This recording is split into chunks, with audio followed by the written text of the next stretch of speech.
என் பெயர் பர்ஹத் அப்பாஸ். என் வாழ்க்கை அல்ஜீரியாவின் சுதந்திரத்திற்கான போராட்டத்தின் கதை. நான் பிறந்தது அல்ஜீரியாவின் தாஹர் மாவட்டத்தில். என் தந்தை எனக்கு கல்வியின் முக்கியத்துவத்தை கற்பித்தார். அதனால்தான் நான் மருத்துவம் படிக்க முடிந்தது. 20ஆம் நூற்றாண்டின் தொடக்கத்தில் அல்ஜீரியா முழுவதும் பிரெஞ்சுக்காரர்களின் ஆதிக்கம் நிலவியது.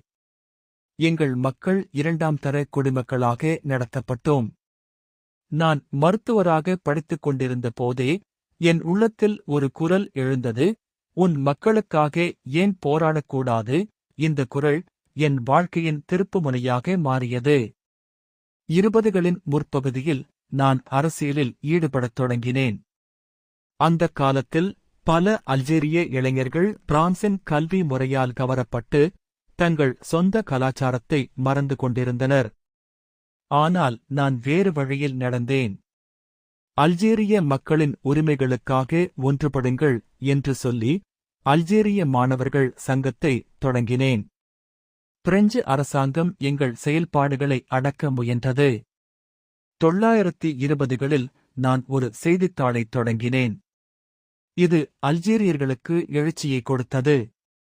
1930களில் நான் அல்ஜீரியன் மக்கள் மேன்மைக்கான அமைப்பு உடன் இணைந்து பணியாற்றினேன்.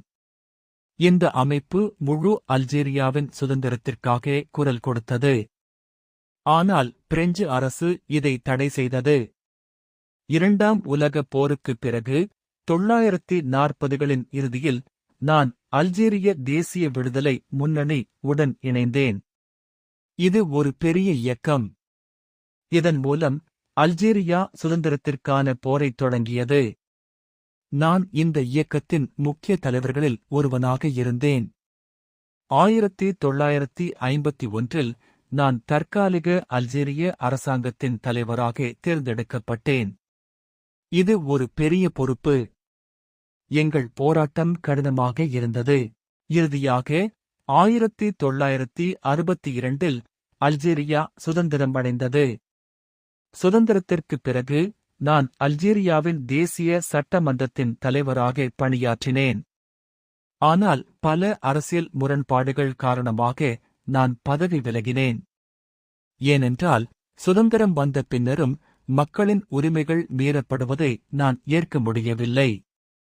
என் வாழ்க்கையின் கடைசி நாட்களில் நான் எழுத்தாளனாக வாழ்ந்தேன்.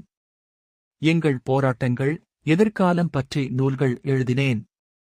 1985இல் என் உயிர் இவ்வுலகை விட்டு பிரிந்தது.